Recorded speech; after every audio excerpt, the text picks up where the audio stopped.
You have to say Smile. Hi, welcome to Barvotti's 49th live screening of Tools for Creatives. I'm Phoebe Bradbury, and today I will be demonstrating some of the tools I use every day in my art studio. I wouldn't want to be without them, and I find new uses for them all the time. There will be promotional offers during the program, and generally the offers are 25% off your choice of tool for those 2 hours. The promo codes will be active during the demonstration and for about half an hour after. The current time is 12 noon Central, February the 16th, 2022. Right now, the promotions are only available on amzn.to.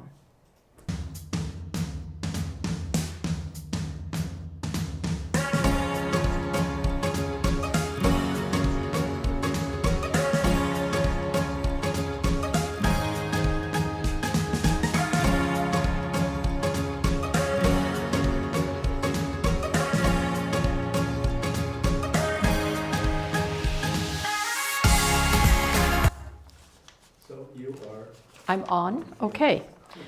I'm showing this because the plan was to show you a little video making this at the beginning. We will do that. It froze, and we will do that a few minutes later. And usually I start the program by showing people the work that we've done during the show.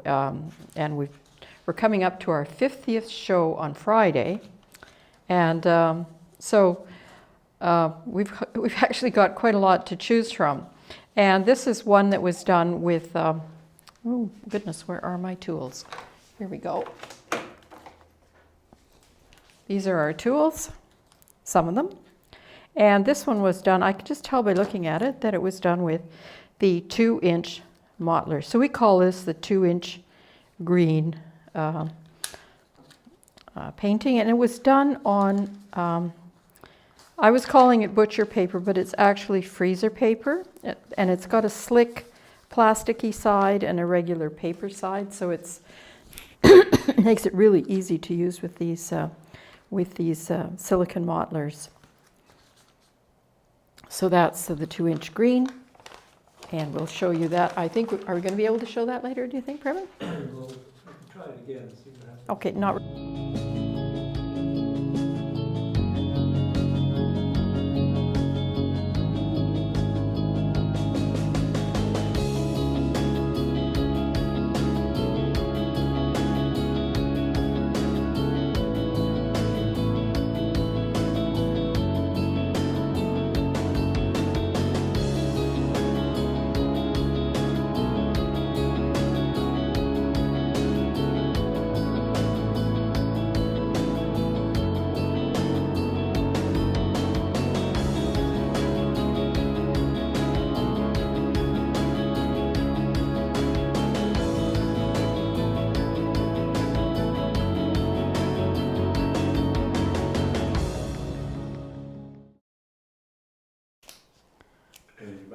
Okay, now we're back. So that was the plan, to open the show with that, but anyway, here we are, and that gave me an opportunity to get one of my painting gloves on, but not the other one. So, and this second one here is a painting by our next door neighbor.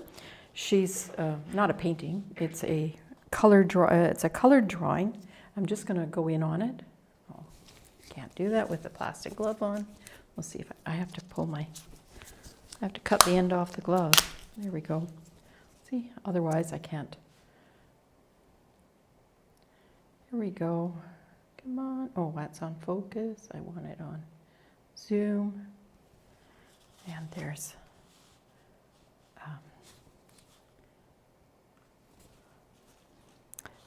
so the painter's name is Marina. She is the artist's name, that's a better word for her. She's 6 years old, and this is not her first piece she did with us. Do we have a picture of her first piece there, Previn? Yeah. Okay. And so this is a picture of Marina. Oh, I've got another picture of her too. Okay, that's good. Yeah. They're stuck together, sorry. And this is the first picture she did, and this was probably about, it was last summer, I think. though it's always summertime here in the Yucatan Peninsula.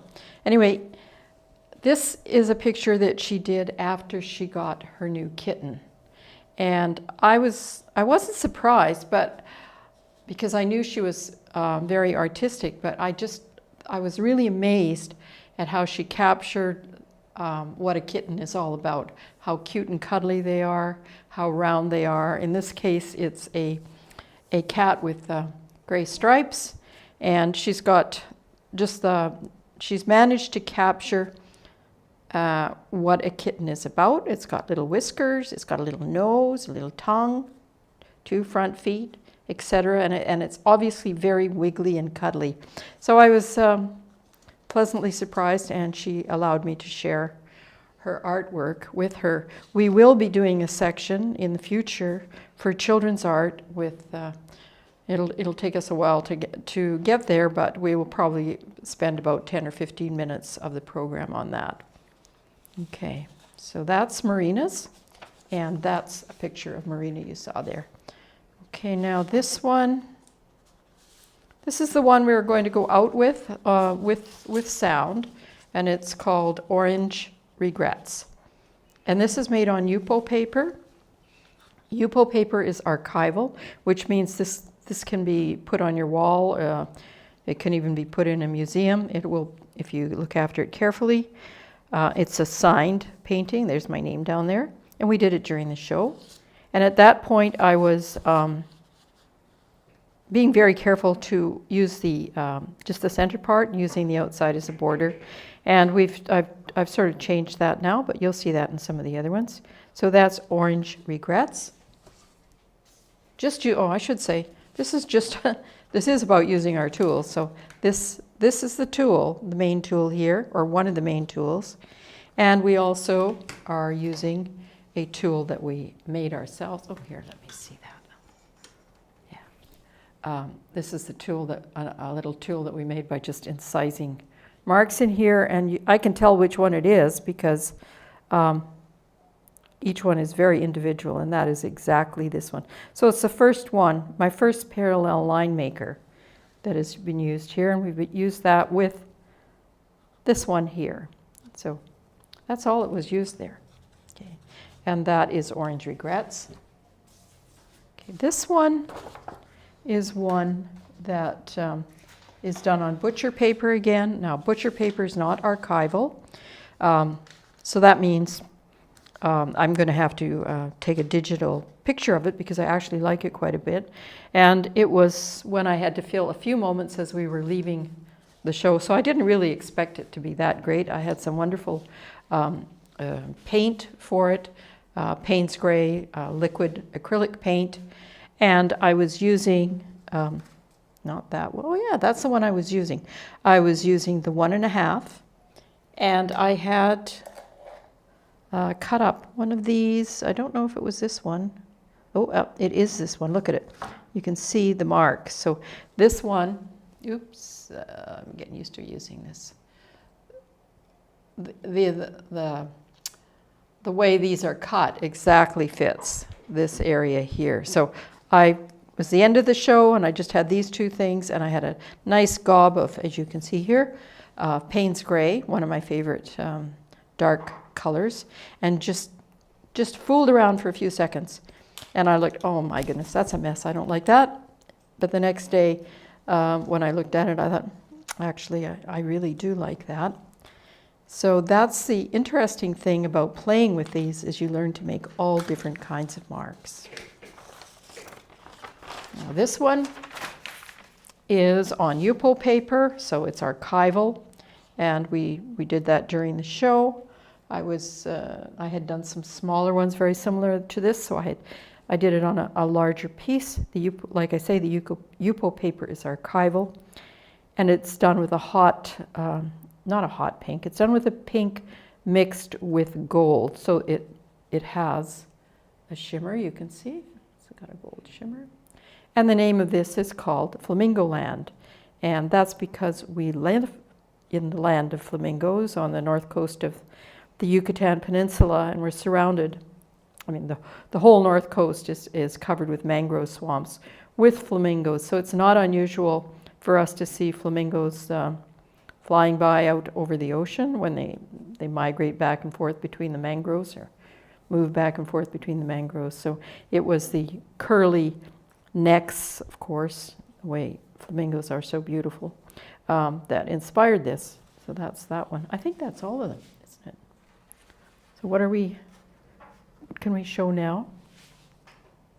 Or what am I supposed to do now? I'm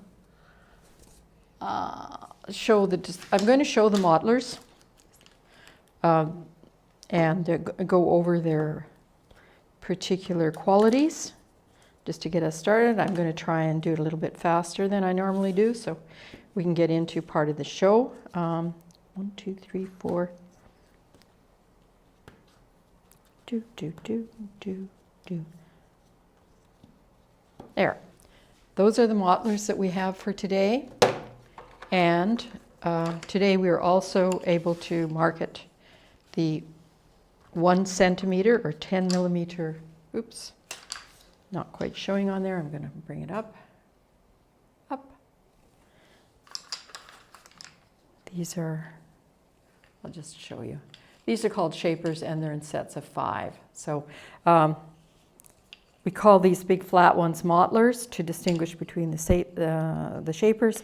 The mottlers are sold individually. The shapers are always sold in sets of 5. They all contain the same high quality silicone. The plastic, the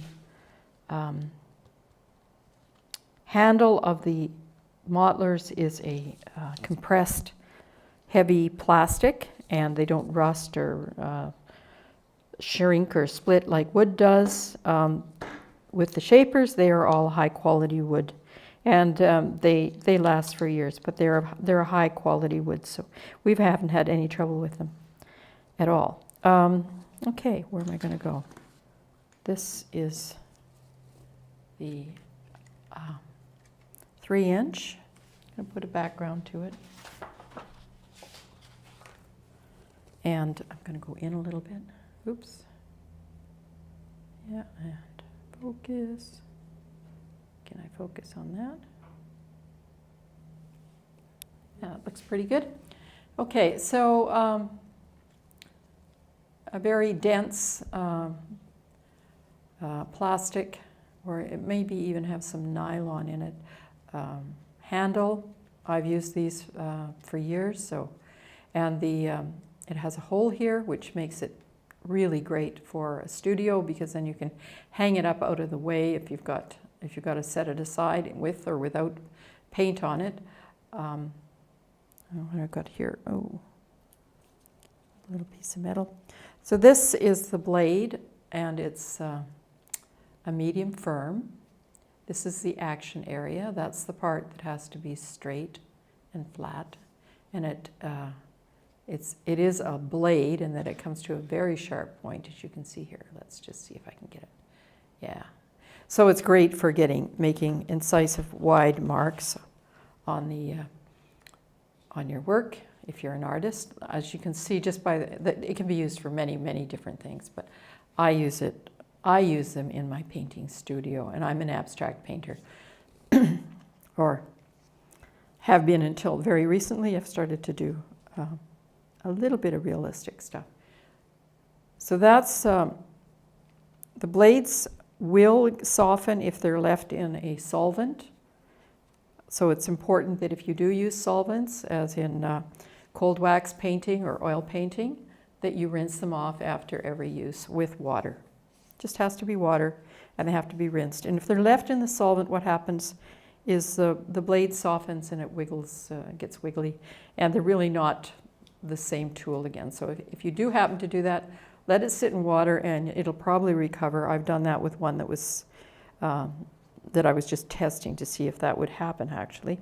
So that's the 3-inch. Now I'm not going to go over each one of them. You can see their only difference is in the size. And the 1-inch is the one that sells the most. That's where people start buying it. And I'll turn this over because it's a little more interesting. What I want to show you here is this, is the comparison between the two blades. Oh, there's a little bit of dirt there. Anyway, the two blades, are exactly the same. One is a bit bigger, is, well, the 3-inch versus the 2. But what I'm wanting to point out is that the smaller tools are made with the same quality, there's no skimping, the same quality of blades as the larger tools. So, and this is our best seller, and what usually happens is people try it and then they love it, and so then we have the other ones, the 3-inch, 2.5-inch, 2-inch, 1.5-inch, and the 1-inch. So now I'm going to go over these briefly. Now we do get these in, we do have these in 3 different sizes right now. We usually carry it in 4 sizes. Right now we have it in the 1 centimeter and the 7 millimeter size. They all have the same tips, and if you go to our website or to our store on Amazon, you will find things like this that explain the different ends and how you would use them. And I'm going to go over that briefly right now. And you have the same tips in every size. So some are as small as 3 millimeter, and I have been using these in the demos. So, and I don't have any backups, so that's why they have bits of paint. And I was painting with these yesterday, and I didn't take, I like to say I clean as I go, but I don't always, and so there we are. So this is the um, 10 millimeter or 1 centimeter chisel end. And the part that's 1 centimeter is this little sharp end there. It's very similar to the ends, oops, here. So you can see those two. And the way I clean these is I just keep a damp cloth available. I wash the cloths out get the excess paint out of them every day. I run them through my little washer. And as you can see, even after it's dried, it comes right off. Oops, let's get that right there. Okay. So I just wiped some paint off the end of that. It will come off the rest of the tool, but I will save that for later. So that's the flat chisel. So according to this little thing here, that's where you would blend and mix paint, create flat, even strokes, blend and smudge pastels and stuff like that. So those are some of the suggestions. I use them for everything, everything that I can think of. This is the one I like the best, and it's just because it's got a very pointy tip, which you sometimes need, and then it's got a nice flat chisel. And because it's at an angle, it's actually a much bigger chisel mark than the other one. You can see that. So that's probably about 1 1/4 centimeters, whereas this one is a centimeter, or 1 1/3 maybe. Okay, so that's the angle chisel, the flat chisel. This is the cup end. So a round, well, it's not a cup end, it's a round cup.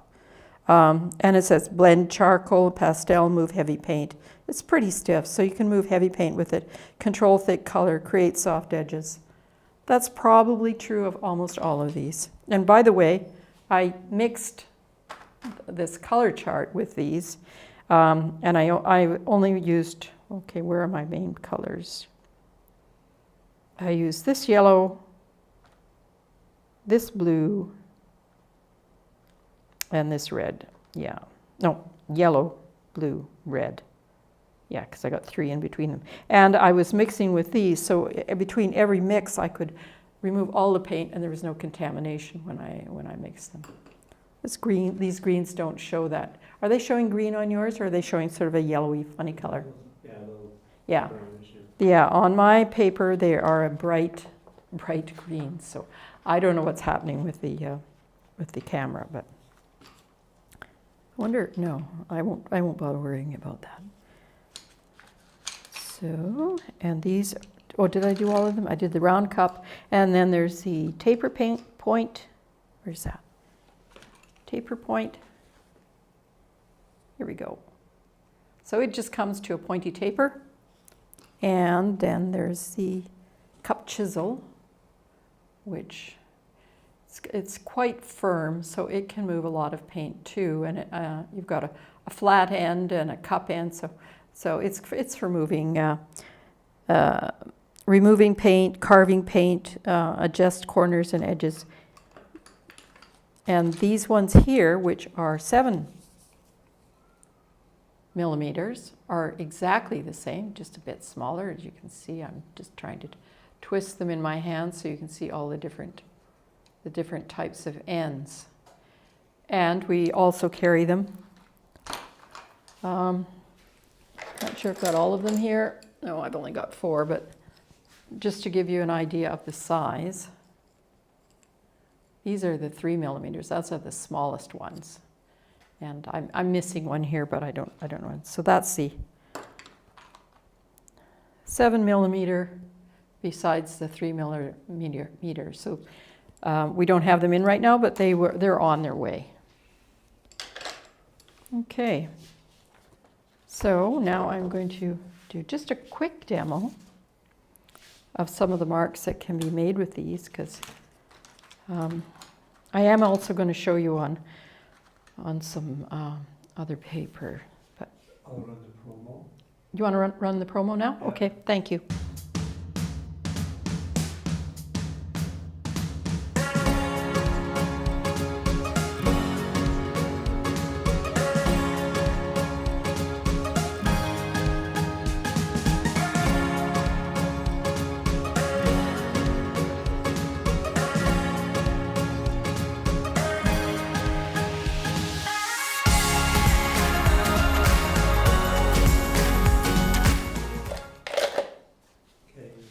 Okay, well, thank you, Preben, for doing that.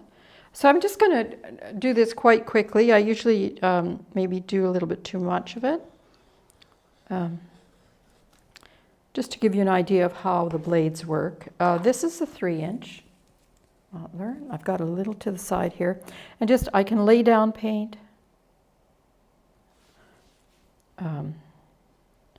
In the case of using modelers like this, I actually put the paint on with something like this, and then I spread it. So, and you can see that it's very easy to spread. Now, if I want to scrape paint away, I'm just going to clean the blade a little bit. You can see. And here I've got the mass tone of the paint and the other tones of the paint, just by manipulating the scrape a little bit as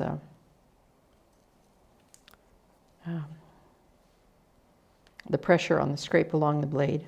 I'm getting so good at this. You might not think I'm good at this, but I was terrible before. And to get a flat thing like this, it took a lot of practice. But now that I'm on number 50, we'll be doing 50 on Friday.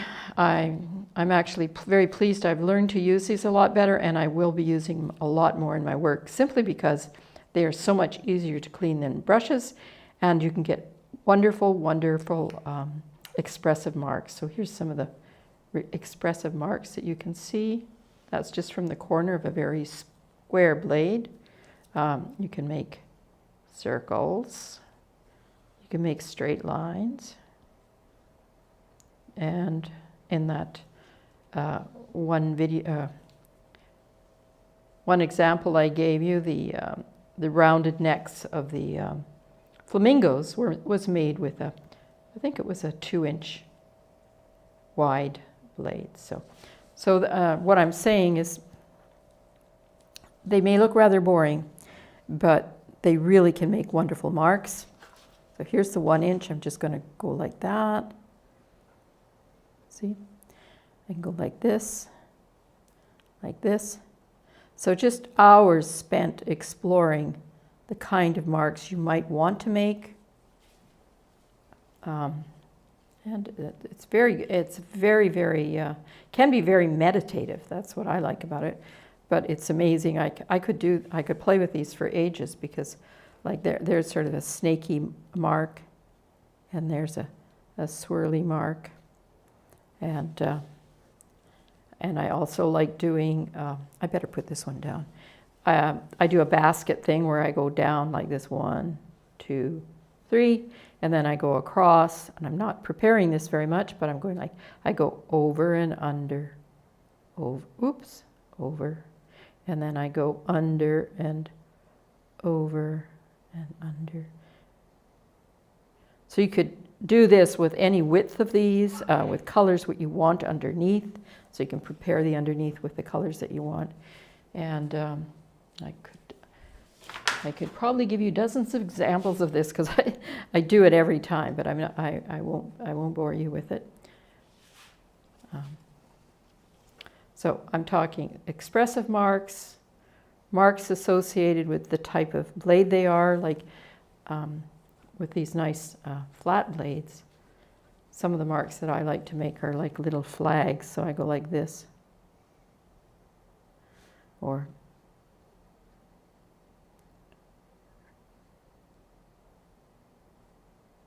And repeating the marks, you can get many, many different things. Okay, how am I doing for time? Okay, I think similarly you can get all kinds of marks with these ones. This is the angled chisel. See there, remember I was saying that I thought that angle was a little bigger than the one. The flat chisel, so that was the angled chisel edge, and this is the flat chisel edge. As you can see, they are different. So there's a little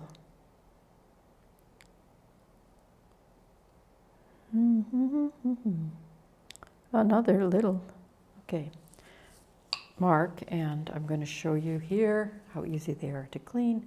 It's a little hard to see because I've got red behind, but that is now clean. This is now clean. This little 1 inch is clean, ready to go, ready to mix a completely different color and not contaminate the different colors. And as an artist where I mix a lot of colors, I find that with brushes, and I'm an abstract acrylic painter, I only paint with acrylics, so I have to be very careful about keeping my brushes clean, because if you let acrylic dry on your brushes, they're ruined. So you have to clean as you go. So this is very, very quick, very easy. And the other thing about these, if you do happen to let acrylic dry on them, you just peel it off the next day. It's like a skin. It comes off very, very easily. Okay, so now why don't we show Sandy Welsh and what she's doing with her painting. I'd like to introduce Sandy Welsh, an online artist on Instagram. She's been on, we've used this little thing for several times, and we're going to be looking for newer ones. But she's painting, she'll be using a 1 inch modeler, and then she will do some scratching through with the 3 inch, and she's just talking about how she uses these. So are you going to show that, Previn? Okay. Let's see. I'm going to go back to my little rubber spatula here.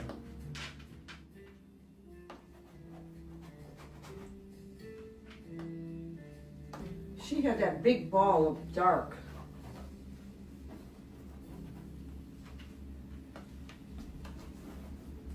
And then we'll go over it again with a lighter blue, but this will be underneath. So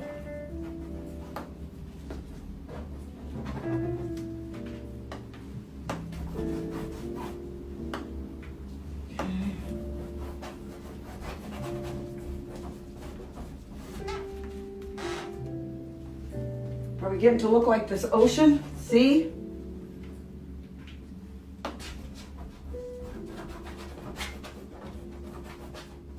This is really cool. Where do you get them? Oh, I ordered them from Amazon. They look like, where's my big one? I think they're called shapers. I've got 2 of them. I got the bigger one. They're not expensive either. I got this one. I think if you just put in paint shapers, this will come up. They're nice, and you can use the tips if you want to sort of scratch out. Yeah, they had a couple different sizes, but I like them. It's the first time I've started using them.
Okay,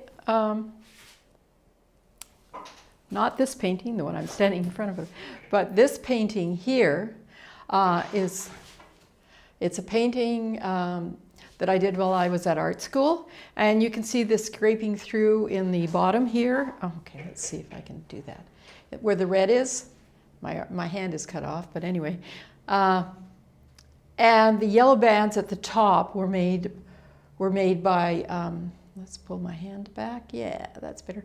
Yellow bands at the top were made by, the whole painting was black and I had yellow underneath, and the top surface was a wet black, and I scraped the yellow bands through.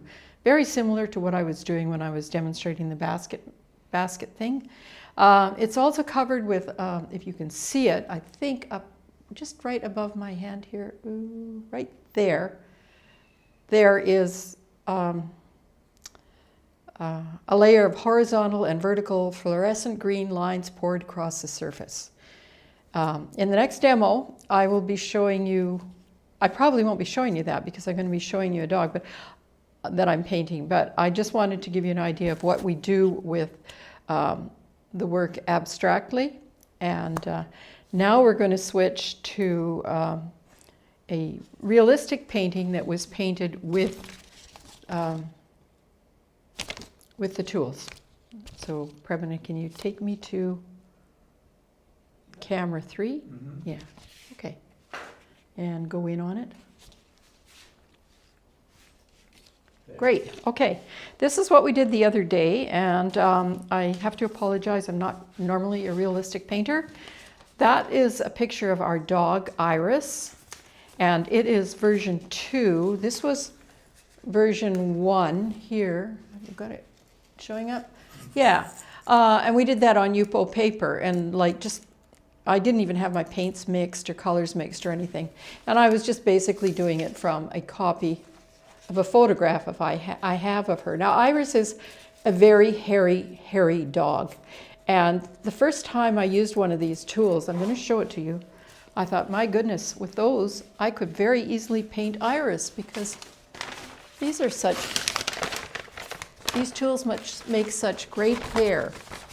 And so this is part of, I was using a, where are we? Yeah, one of these smaller shapers.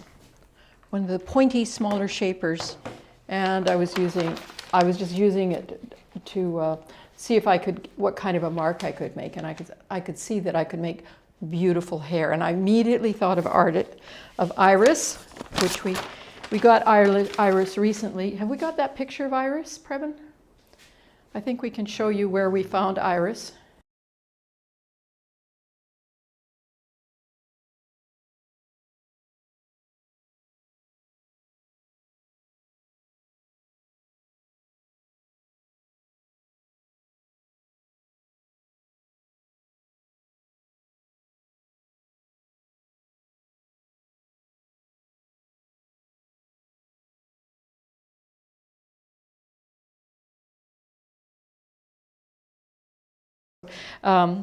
We did bring her home, And Iris is an extremely lovable dog. Or let's say she's a dog who likes to be lovable. Unfortunately, she's all sinew and bone, and you have to teach her to cuddle you, like she has to back into you because she's very strong, and she loves the beach. And now we have painted her twice. So the first time was a very quick, and I had a chance to use that tool a few times there. But I was also applying the paint, and I'm finding that applying the paint is more like using a palette knife with these. And so I thought I would make it bigger, so I got a drawing of her, and I made a big drawing of her, and where did I put that? It's right. Oops. I made a drawing of her from using my Photoshop or something like that, so I could get the proportions right. I was very worried about proportions, and I put them on here. And so we muddled around with that the last day, probably for about 40 minutes. And I'm reasonably happy with it. I actually did get some of the colors right. Let's see, can I see myself? Yeah, I did get some of the colors right. I got the little glint in her eye. I was unhappy when I came back and looked at it today, and I was unhappy that like this little white thing should go out further, and she sort of looks like she's got a hump on. We only spent about 20 minutes on it, so I'm not really too worried about it. But I was going to maybe correct a few of those things today to see if I could, and then I'm going to leave it.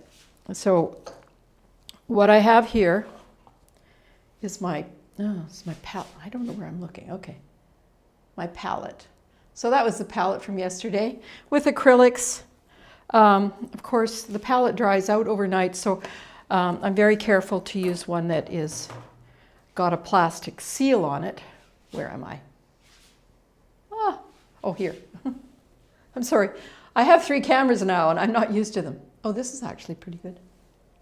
So it has a plastic seal on it, and this is the lid, the plastic seal. You can also use the lid as a palette too. So that's the paint is still fresh, and I want to apologize to anybody who watched on Wednesday, because I had my palette set right beneath my painting, so there was a lot of this going on where I was looking at the palette. So I'm going to try not to do that today and get in the practice of maybe painting. I'm trying to paint without getting my head in it, so yeah. That might work a bit better. So we're just going to do a few dabs on this today, and then we're going to go on and do something else. Just to show you that it doesn't always have to be the way it was yesterday. So one of the things I noticed is that these parts could have gone out quite a bit further. And the other thing I noticed is that, and this is going to be a little difficult because I'm painting some of the blue background over. I think this has to come in a bit here, so it may take a few days of getting this to look more like the background, but the main point of this is I'm just trying to erase that bit, and I'm going to let it dry. I'm also very unhappy with this area here because Iris actually does go in a bit there. So this is not about, and a little bit here. She's got a very puffy thing going on there, so I'm going to get rid of that. But I don't want to lose the freshness of the paint, so I can't complete it today.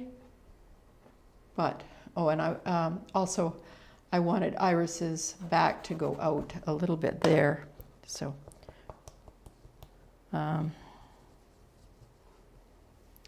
It's funny when you're painting a dog like this, is that I keep painting and painting, and it was going like, oh, I don't see Iris yet. I don't see Iris, you know, and also the fact that I know, I'm quite aware that there's a whole bunch of people watching me. Now I don't have my my reference in front of me now. I've just got the little bit that I did here. but I'm going to just put a little bit more on. So I'm painting now without a brush. It would be much easier because I'm used to a brush. But what I'm learning is how to apply the paint like it's a palette knife. And so it's worth the struggle because I think I get a much more lively look on it. And next time I will probably come in and I don't really want to do, I'll come in and maybe do a few extra things around here, but I don't really want to do too much when nobody's watching, because I was hoping to be able to show, you know, the process of how this happens. So it's not really fair to do a bunch of steps when nobody else is around. So I'm just going to try and get a little bit of that green in there here, because it is sort of a greeny background. And bluey green. Okay, so that's all I'm going to do on Iris today. And I'm going to have a better look at the reference and see where I can do better on it. I have no idea what it is. Is that showing up good? Good. Let's see, what else do I need to do, Iris? But the painting has actually reached the point now where I feel that Iris is there. I feel I'm dealing with Iris, not just a bunch of gobs of paint. And that was quite refreshing for me, because I don't, as I was explaining, I don't paint realistically very often. Well, I have painted realistically a lot of landscapes and a few people and things. Most of that was back in art school. So this is very refreshing for me, and I'm pleased to see that Iris is appearing. This is probably, this is the second iteration. We've done a fix-up on it. The first one we only did one change, and I do want to do her one more time to see if I can actually make her come out even more. So that's Iris. What are we going to do now? Were you going to talk about how the products are used, Yeah. Preben? Okay, and I will get ready for the next section, which is going to be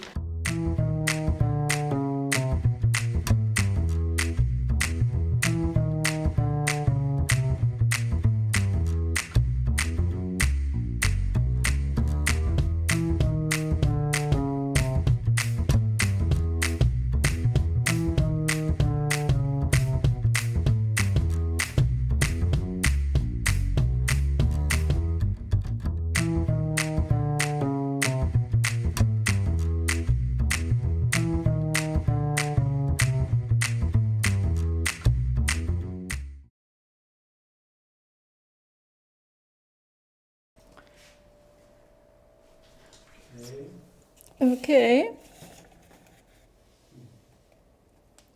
Am I back? Yeah. Am I here? Okay, let's see if I can get out a little bit. Okay, so what I planned to do next was a poured painting. We've done one so far on the show. Here's an example of one that I did a few years ago that was quite successful.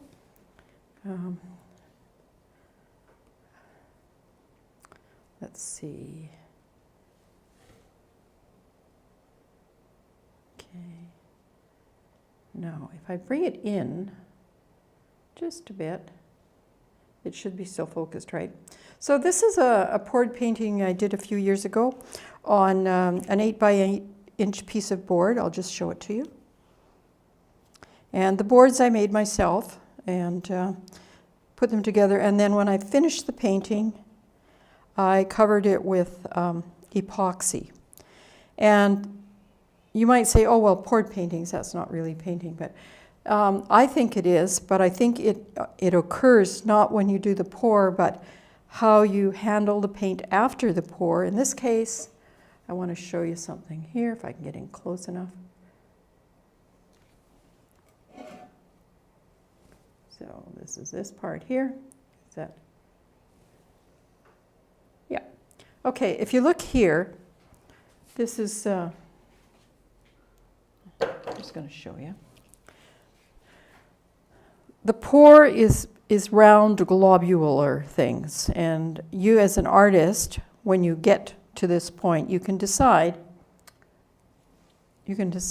what parts you want to emphasize or pull out. So anything that is a straight line, like this line or this line or this line, coming out of these globules here, that is what you do to change the picture, because that was not there before.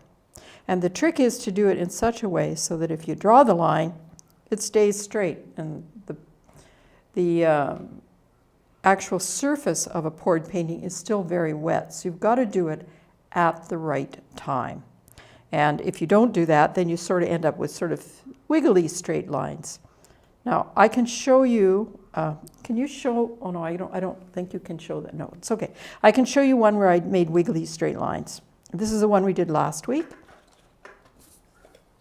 So we did this poured painting. Now, this one does not have, oops, let's go out on it.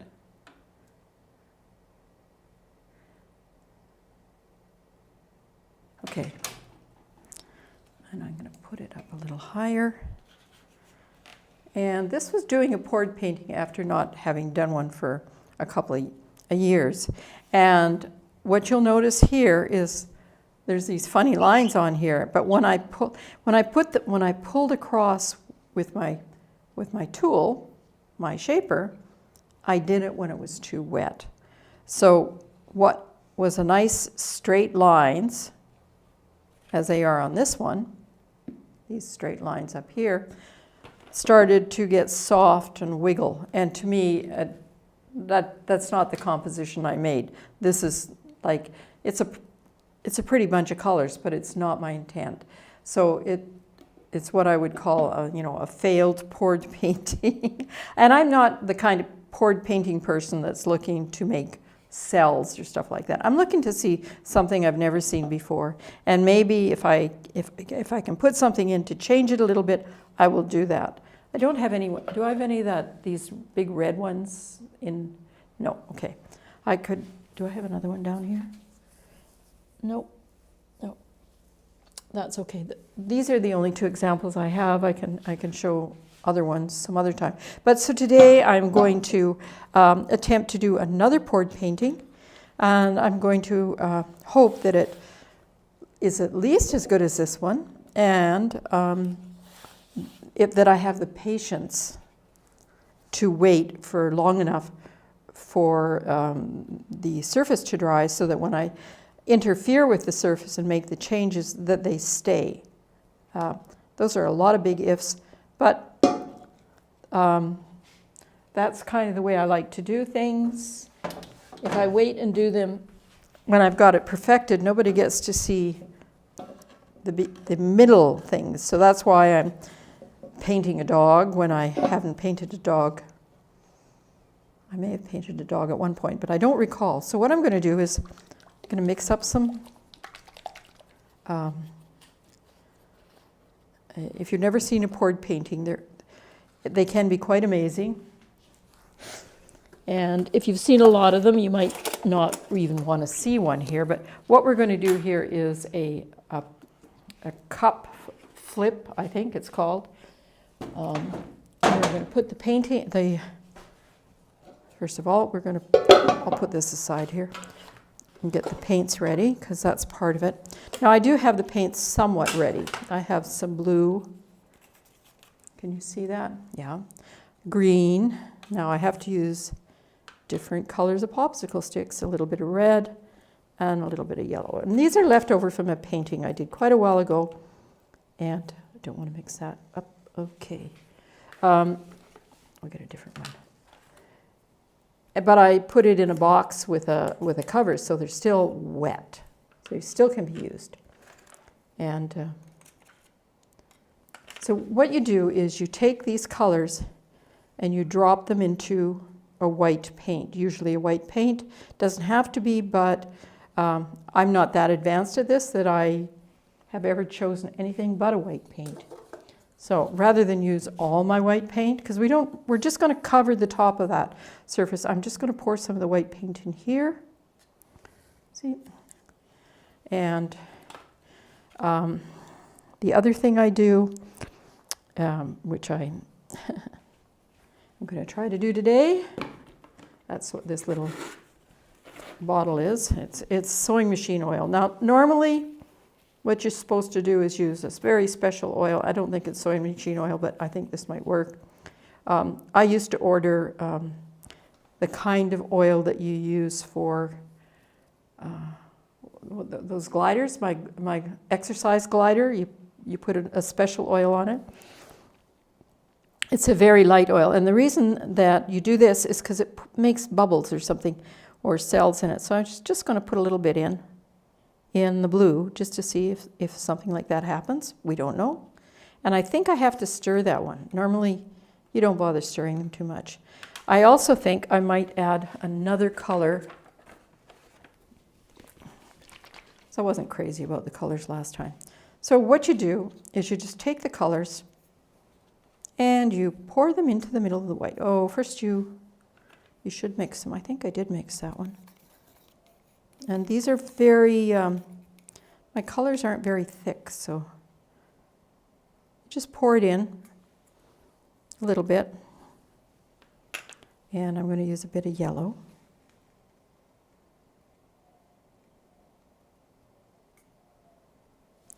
And I'm going to use a bit of red.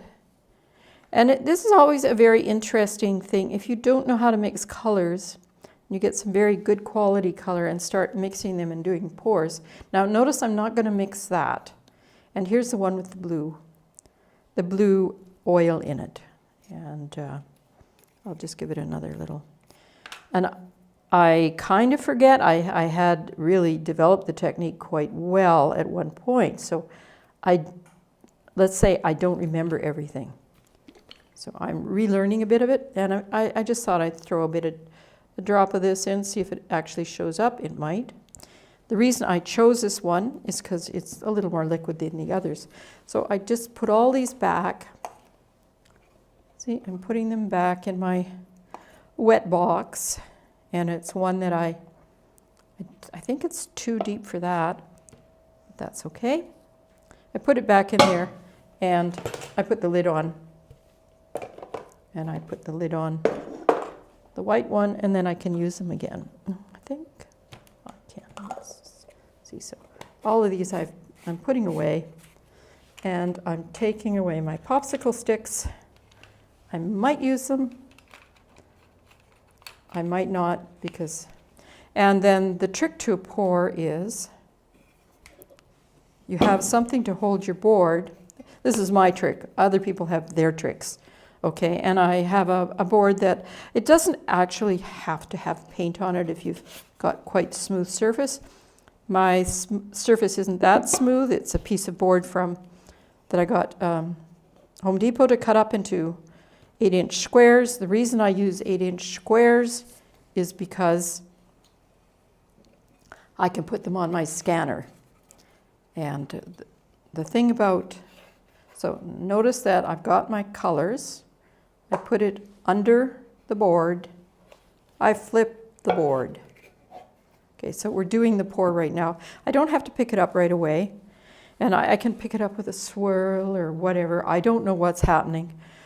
So I'm not going to be too fancy. I'm going to want to cover the surface fairly quickly. A lot of the paint will drip down the sides. Sometimes the best part of the picture drips down the sides. So this is partly something to do with luck. It's also to do with learning how to do the mixtures, how thick you want them, and it's also to do with your color choices. And then on top of all of that, it's how you choose to maybe change or rearrange it. And that's kind of where I am with using my tools. I also use the tools when I'm putting on an epoxy layer because they're perfect. I don't mean these ones, but the other ones, the Mottlers are perfect for applying epoxy. They're so much easier than using a brush. So here I'm going to lift this now, and we're just going to have a little look and see what happens. And normally it just blossoms, and we maybe move it a little bit. And I don't know whether I'm going to have, it looks like I have some blue cell type things there. I don't know. So let's move it down here. So it looks like I put a lot of blue in there and a fair amount of yellow. So this is not the time to add any color. You don't do that at this point. Now let's see. Sometimes if it's moving too slowly, you can wet the edges so it'll move down. But we're beginners now. We don't know that yet. So if you want to see some absolutely amazing poured paintings, just go online to YouTube and say poured paintings, and you will be finding people who do these just incredible ones. And that's where I first found them, and I liked them, and I had to do my own, and so I've done that, but I've done about 60 of them. And the thing I like most about them is that when you see a line in a poured painting, you're seeing the line is made up of molecules. The resolution is extremely high. So I'm just going to let this sit for a minute. I could add, oh yeah, I know, I can go like this and say, oh, let's get rid of some of this. And people do that to make it flow over the edges. And especially if it drips along the side, you can pick it up and put it back on. And so once it's there, it becomes part of the flowing part. So if anything here, I've made a little bit too little, but I'm also quite aware that I don't want to lose it this time over the edge. So let's just see if I can make this go over here.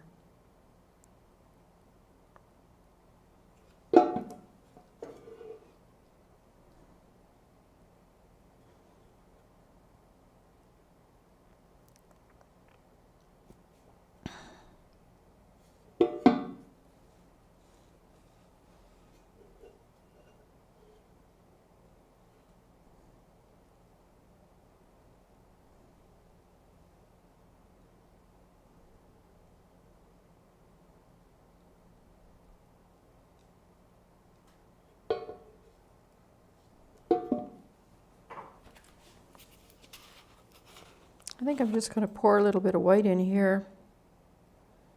And I know I'm not supposed to do that, but I'm just, I just want there to be enough on here. So you can see how I can make marks here.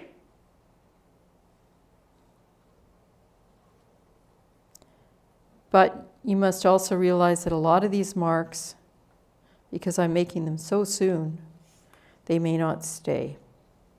And I don't know why I chose to do that, but how are we doing? Oh yeah, we should be doing this at this time because we're just about finished. So this is the part that I think is art, is when you go in and you take these things and move them. And I can do that here. I can move this over there. I could take this red and pour it right through the whole surface. Pour it around. Pour it around. Oh, I've got one here that I was going to show you, and it's actually the perfect one. So that's a very busy one. But you're starting to see some of the things blossom. I'm going to cover this area here with blue. Actually, when I was doing these before, I didn't have these shapers. I just had the mottlers. So these are amazing. These little shapers.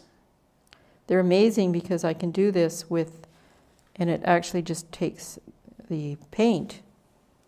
These are better than this. I may be doing more of this in the future. Let's see. Okay.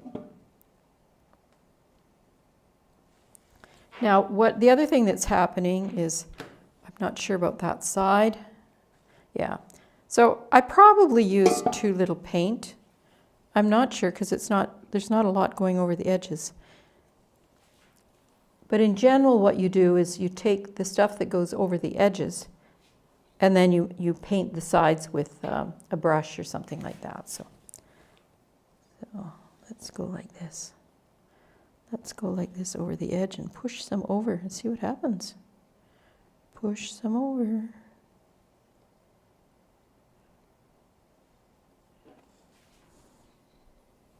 Yeah, anyway. I'm just going to bring this one over. Should make sure my hands are clean because this is probably one of my better ones. Let's see. Let's get the color right. And this is one that's way bigger than 9x9. It was one of the larger ones. And I have had to digitize it. But I've got several paintings out of it. Let's go if we can see if we can focus. Let's zoom. You zoom right into it, you can see the things that I did to it. And so I would take a small piece of it and make it into, and send the image to a, what is that store? Printer. To a printer, and they will make it huge for me. So I got about six large meter by meter paintings out of this one pour, and they look like wonderful paintings. I decide what the painting is by